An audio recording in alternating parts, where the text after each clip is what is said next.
probably the veteran in this particular topic. I've heard her many times. Every time, she normally stops, encouraging people to do that. I think great job, Chaitra. I think more and more things should come from you so that more PGs can actually, start looking into the existing literature to look for to create something new. Thank you very much. That was an excellent presentation all over again. Thank you, I sir. think Chaitra was one of the youngest persons to be doing so much for the Indian Journal of Ophthalmology when Dr. Natarajan was taking care of it. She was taking care of everything and doing so much, and I'm sure she learned so much over there also. Yes, But it's thank you still a so much learning, for your talk. Thank you so much for your talk. still a learning process, Satyajit. But thanks for those nice words, and thanks, KP sir. Pleasure to speak on this forum. Thank you so much. Dr. Somshila, are you ready? Yes, I am. Thank you. Yes, please. Can you see my slides? And I guess I'm audible. Thank you very much, Dr. Sinha, Dr. Krishna Prasad, and everybody. I think Chaitra has already keyed the topic in. So I just go in a flow, actually, it's good. So I'm talking about a little bit less about accessing journals, but a little bit more about how you actually do the search, and hope to finish in the next 6 minutes. Very brief presentation, just giving a few pointers of the way that we do things. In addition to what Chaitra said, is that why do we, when I say we, it could mean whoever's writing the report or whoever's looking at journals, why do we access journals at all? So for the postgraduates, it would be usually for the thesis, and also for the trainers, their mentors, also for the thesis, we do access. And as Chaitra said, case reports. One of my colleagues likes to call case reports as snacks. So they're quick publications. So you want to access journals, you're writing case reports in a slightly different way. If it's an original article, and in a review, you need to be more exhaustive. Then you want to prepare for presentations. This is for the students, even for us. When we prepare for presentations, we want to know what is latest. And also, for me, the last part is also very relevant, and especially if you're in tertiary eye care, because you get patients with so many complex diseases. So on the spot, you may not know what's happening, and you want to learn about the patient, learn about the disease. These days, internet is at your fingertip. You can even in real time actually find out what's happening and get back to the patient. So there's a little difference in how you would do the literature search, how you would access journals. So if it's a review, it has to be an exhaustive kind of a search. You want to go into everything about the subject, especially if you're writing a thesis. These days, the trend is to not write an exhaustive review about a topic, but only a part of the topic, because ophthalmology has become so vast. So even when you write a review, it's going to be a sub of that topic. And we might want to write textbooks. So we might want to provide online course material either to our students or somewhere else. And then when you're writing the discussion, as Chaitra said, introduction should have few references, but you're writing the discussion, then you want to have a very thorough and robust comparison with other published studies, whether you're writing a thesis or an original article. So what about the resources? The second part that I was asked, what about the resources? There are many resources that can be shared. So you can have libraries, especially well-stocked libraries, as in not physically well-stocked, but those that have access to various journals. So for that, you can just know the right people. And there's lots and lots of online material that is available. So you just have to know what to search. I'm not encouraging shadow websites, but I know that many students do use them, where you can get the full text of articles. And last and very important is, if you just can't get something you want, then just contact your friends and colleagues. These days, we're all on various WhatsApp groups, and you always have somebody who may have a subscription and will be able to help you out with that particular article. So Chaitra already talked about PubMed. I also feel that it's one of the strongest search engine, and it has just about everything, so comprehensive, and we just cannot survive if you're in this field without being thoroughly familiar with PubMed.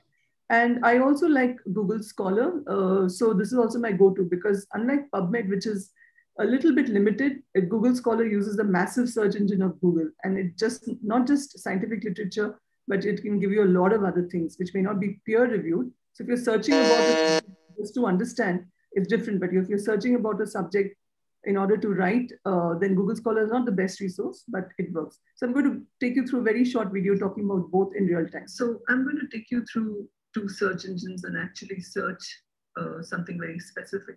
So let's say that today I saw a case in the clinic. This was a case of brittle cornea syndrome. And this is a very rare case, so I thought I should look up more about it. And I typed brittle cornea syndrome. So in Google Scholar, it'll just about list everything. So I actually want something that is more recent. So I go to the filter since 2017, and this is the case that pops up. So I can open up the case, I can take a look at it. Maybe it's something similar to the case I saw. So this is BMC journal, which has free access. So I know that I can see the entire report and maybe get some idea about how to treat my patient. So Google Scholar also has many other things that you can do. You can cite this in several ways. So it'll immediately bring out the citation in several formats, which you can either download to any of your reference management softwares, or you can also simply copy paste the same thing and paste it directly onto your Word document, especially if you're writing a case report and you need just about, say, 10 references in there. So you can do that directly as well. The other thing about Google Scholar is that you can also maintain your profile in Google Scholar. So it's pretty accurate. It can list all your articles by year-wise or citation-wise. And it can also tell you what's happened to your latest article and also which year were you doing very well and so on. So a lot of statistics and data for you. You can explore this. Of course, with Google Scholar, you won't have articles which are ahead of print, and you will only have the ones that are clearly published on them. So how does PubMed do in comparison? So let's say, same case, I want to look at brittle cornea syndrome, want to know more about it. So I go to PubMed, and the search engine is so fast that you don't even have to type search. It automatically assumes it. And in fact, it sends you many results. It tells you how many results it has. And then the first one is the same that typed up earlier because it was a free online article. Many of them are free PMC. So PMC is PubMed Central. So many of them will pop up and you can see the free article. So this also tells you that in which year you're likely to have more articles. Here in 2019, there were quite a few. And in addition, it can give you many other things, the abstract, full free text or the full text and so on. So PubMed is, again, extremely powerful tool. It has just about all the possible medical journals in its database, and it's updated all the time, includes ahead of print article. Google Scholar once again uses the Google engine, search engine, which is a very, very powerful search engine. And the only thing is that it also has a lot of non-peer-reviewed stuff going on in it. So both of them are pretty useful.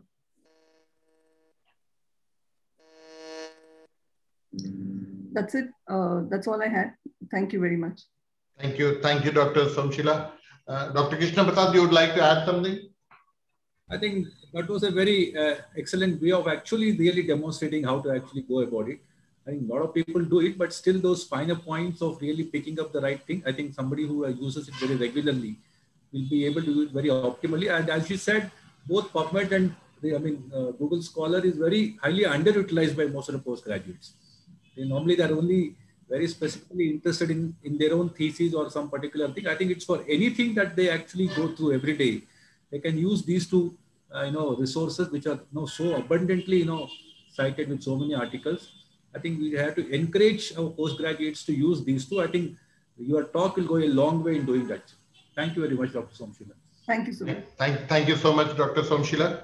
Now we would like to move on to our next speaker, Dr. Rajesh Sinha, who will be speaking on choosing thesis topic and conducting the study. Dr. Rajesh is a professor of ophthalmology. He's in the cataract and refractive division at RP Center, AIIMS. And Dr. Rajesh Sinha, are you there, sir? Yeah. Welcome to this ARC session.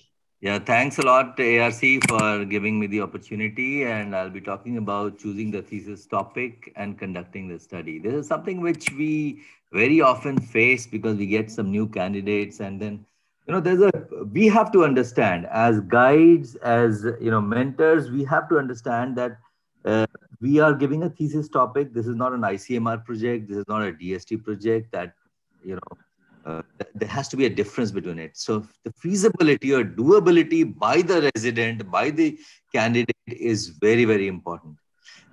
Because the candidate is for a limited period of time, and then so you cannot have some study which is very long. The follow-up should not be too long, and even per day or per week time consumption in the study should not be too much, because the resident is involved in too many day-to-day patient care activity as well. So that is something which we do have to understand. So the feasibility and doability is an important issue. The sample size should be reasonable. It should not be too much. If you think that a study which requires a very high sample size, then you should not do that study. But of course, it should be an adequate sample size that, the power of the study should be at least more than 80%. Otherwise, it will be of no use at all. Now, one should also understand that the student should be able to access the investigative tools. There, in some scenarios, in some situations, in some places, the students are not allowed to, touch all the investigative tools. So these things have to be understood. The feasibility of data collection is an issue in that. And of course, you should have a proper data analyzer who can help the student to analyze the data. Another point, very important point, is that the resident or the student should have some interest or understanding of the topic that you are giving. And that is why if a resident comes to me for the thesis topic that you are my guide, I have been, allotted, you have to allot me the thesis topic, then I just give him a broad topic that you read this, then come back and then we will discuss. So that creates an interest in the student that, okay, it is something that is I can do it. And the topic should have originality, and that is why it should be publishable. Because if you don't publish the thesis, it is the biggest disappointment for your student, because the student at that stage does not understand. So you have to understand. And if it is not published, every whole life that student is asked that what was your thesis and where has it been published. These things are always asked. So the topic should be an original topic, should be publishable. And if it's a human study, adequate experimental or animal study are available in terms of safety and efficacy.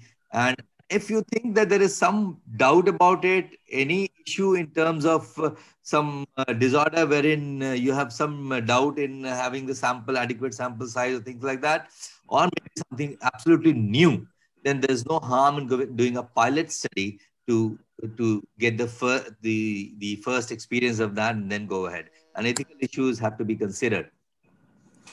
And the topic is something that, okay, you have to select a broad area, as I said. Topics should be something wherein you are working. If you are the guide, you should have a full understanding of that particular area. So select a broad area, go to your niche area, and then select a topic. Do an adequate literature search, and then go through the studies done in the past in your own institution. Then you have to identify how different it is, because this is the first question that is asked, that, okay, there was one study which was done here, how different it is from that. And there's a terminology that is called FRIN, that is further research is needed, whether it's needed or not. And that you can get an idea by going through the limitations of the previous studies. Some previous studies have been done and they say that the limitation, however, we could not do this is the limitation of this study. So that gives you an idea whether you can go ahead or not. And before you plan a study, you prepare a research question. And I'll just, and again, as I said, that apart from student, the topic should be within the skill limit of the thesis guide as well. And it should appear interesting to the candidate. And the topic should be relevant to the diseases of the geographic area, because if you don't get adequate cases in that geographic area, then there's no point selecting. As far as conducting the study is concerned, you have to write a protocol properly under these heads, and you have to stick to the protocol. The methodology should be formed in such a way that you should stick to the protocol, and don't create too many aims in a study. You should have a primary aim, should be single, and then you can have secondary objectives so that the student doesn't get confused. And plus your study also doesn't give a confusing outcome. And the inclusion and exclusion criteria should be clear. There's some doubt, like, if somebody gives a thesis on CXL in keratoconus and writes an exclusion criteria that the patient should not have keratoconus. So that is not an exclusion criteria, because you are selecting a cohort of keratoconus and therein you are doing CXL. So the exclusion criteria can be something in keratoconus wherein the patient cannot be included in that study. Then there shouldn't be any repetition, and one should identify the statistical test to be applied. And a duty assignment should be proper, like it is not only for the feasibility of the study, but it is also essential for publication because many of the journals, they ask what are the duties of each individual. And particularly in a blinded study, it is very, very essential. And of course, the IRB approval, which is called OPRS these days, and RCT registration should be done. And the study should not be initiated before IRB approval and RCT registration. One should stick to the written protocol that you have written. Try to minimize bias. There should be proper documentation and data collection. And finally, when you are writing the conclusion, you should write based on your outcome. The final outcome should be actual interpretation of data and not something else. It should not extrapolate too many things like that. So a thesis should be something, I would just like to conclude by saying one sentence, that thesis should be something that helps the student not only to publish it because it is for his life. He knows this thing for the whole life he's asked this question, that what was your thesis? And the second thing is that it should be doable. So and feasibility, and of course, something which is publishable. These are the key important things when you are allotting a thesis. Thank you. Thank you, Dr. Rajesh, for that wonderful talk.